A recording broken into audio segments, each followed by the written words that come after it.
2024 সালের এসএসসি ও সমমান পরীক্ষার ফল প্রকাশ করা হয়েছে। এতে সারা দেশে গড় পাশের হার 83.04%। এর মধ্যে ছাত্রদের পাশের হার 81.57% এবং ছাত্রীদের পাশের হার 84.47%। রবিবার সকালে প্রধানমন্ত্রী শেখ হাসিনা আনুষ্ঠানিকভাবে এই ফল প্রকাশ করেন। প্রকাশিত ফলাফলে পাশের হারে শীর্ষে রয়েছে যশোর বোর্ড। এই বোর্ডে 92.32% শিক্ষার্থী পাশ করেছে।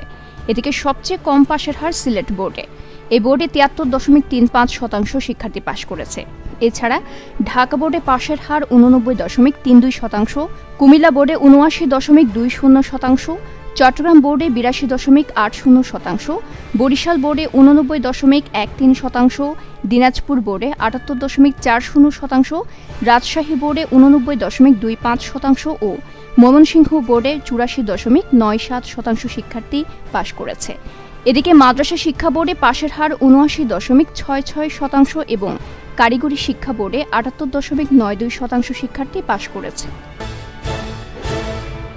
1971 সালে দেশ স্বাধীনের পর বাংলাদেশ থেকে সৌদি আরবে যাওয়া 69,000 রোহিঙ্গা নাগরিকের পাসপোর্ট নবায়ন করতে সৌদি সরকার তাগিদ দিয়েছে বলে জানিয়েছেন স্বরাষ্ট্রমন্ত্রী আসাদুজ্জামান খান কামাল।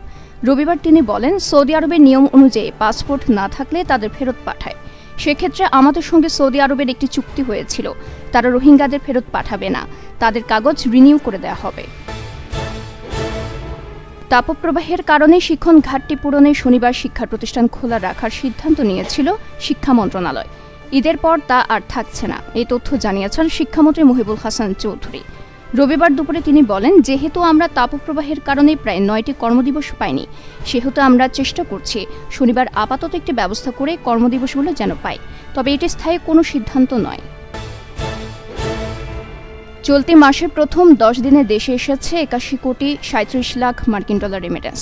এই হিসেবে প্রতিদিন গড়ে দেশে এসেছে 8.13 লাখ ডলার রেমিটেন্স। রবিবার বাংলাদেশ ব্যাংকের হালনাগাদ প্রতিবেদন থেকে তথ্য জানা গেছে। গত এপ্রিল, মার্চ, ফেব্রুয়ারি ও জানুয়ারি প্রথম 10 দিনে দেশে রেমিটেন্স এসেছিল যথাক্রমে 73.10 লাখ, 67.90 লাখ, 71.80 লাখ ও 76.30 লাখ মার্কিন ডলার। হোয়াইট ওয়াশ এড়াতে জিম্বাবুয়ের সামনে লক্ষ্য 158 রানের। এর চেয়ে কম রানের টার্গেট দিয়েও সবশেষ ম্যাচে জয় পেয়েছে বাংলাদেশ।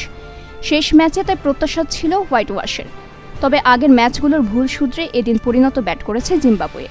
38 রানে প্রথম উইকেট হারানো জিম্বাবুয়ের দ্বিতীয় উইকেট জুটিতে জমা করেছে 75 রান।